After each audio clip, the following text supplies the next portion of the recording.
আজকে ডিম রান্না করব ঝিঙ্গে আলু দিয়ে।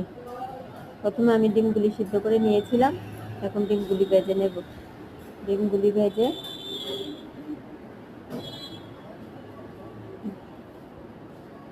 নিয়েছি ডিমগুলি, এখন আমি আলুগুলি ভেজে নেব।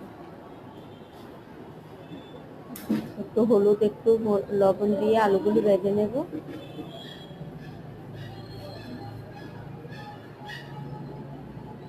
আলুগুলি আমার ভাজা হয়ে গেছে।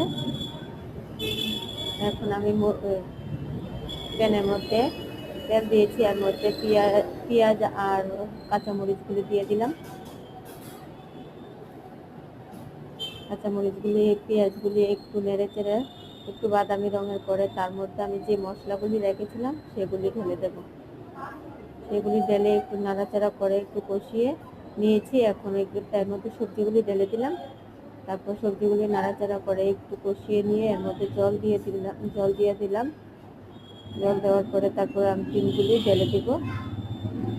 ডিমগুলি ঢেলে একটু নাড়াচাড়া করে তারপর আমার রান্না করা শেষ হয়ে গেল। কেমন হয়েছে জানাবেন লাইক কমেন্ট করে অবশ্যই। Bye bye.